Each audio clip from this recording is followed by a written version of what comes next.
حاجة صغيرة جدا هتغير طريقة أكلك وحياتك. لو عايز تحافظ على قلبك، تحسن هضمك، وتخس بطريقة صحية، في حاجة صغيرة لازم تضيفها لنظامك الغذائي. فكرت قبل كده في بذور الكتان؟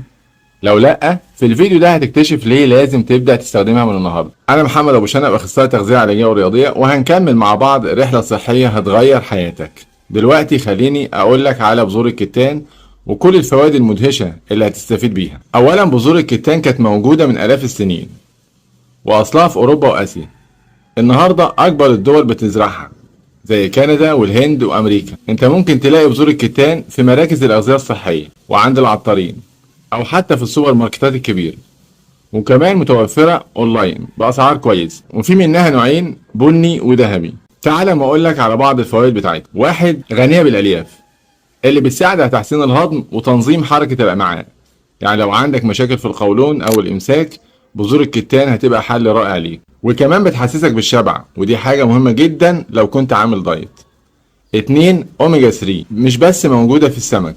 بذور الكتان مصدر طبيعي للأوميجا 3 اللي بتحسن صحة القلب وتقلل التهابات الجسم وبتخلي مزاجك أفضل. تلاتة، مضادات أكسدة بتساعد في مكافحة السرطان، خصوصا سرطان الثدي والقولون، وبتحارب الشوارد الحرة اللي بتسبب الشيخوخة المبكرة. أربعة، توازن الهرمونات. لو عندك تكيس مبيض أو مشاكل هرمونية، بذور الكتان هتساعدك في تنظيم الهرمونات بشكل طبيعي. خمسة، تنظيم مستوى السكر في الدم. لو عندك سكر، بذور الكتان مهمة جدا لأنها بتبطئ امتصاص السكر وبتساعدك على توازن السكر في الدم.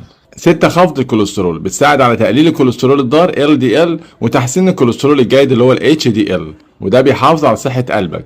سبعة، جمال البشرة والشعر. الأوميجا 3 والفيتامينات اللي موجودة فيها بتساعد على تحسين صحة بشرتك وشعرك. يعني لو عايز شعر صحي وبشرة ناعمة، بذور الكتان ممتازة ليك. طب دلوقتي هنتكلم عن طريقة الاستخدام. مفيش حاجة تبقى صح لو ما استخدمناهاش صح. علشان تستفيد من بذور الكتان لازم تطحنها، لأن جسمك مش هيقدر يهضم البذور كاملة. طب ازاي نستخدمها؟ خد معلقه صغيره مطحونه يوميا، ضيفها على الزبادي، العصير، الشوفان او حتى السلطه. ممكن تضيفها كمان في الخبز او الكيك الصحي. ملحوظه، خلي بالك حافظ على البذور المطحونه في التلاجة لانها ممكن تتاكسد بسرعه.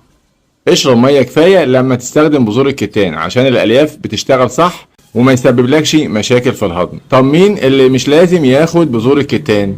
واحد، الناس اللي عندهم انسداد امعاء او مشاكل هضميه كبيره. اتنين، اللي بياخد ادوية سيول للدم او ادوية هرمونية. تلاتة، اللي عنده حساسية من البذور.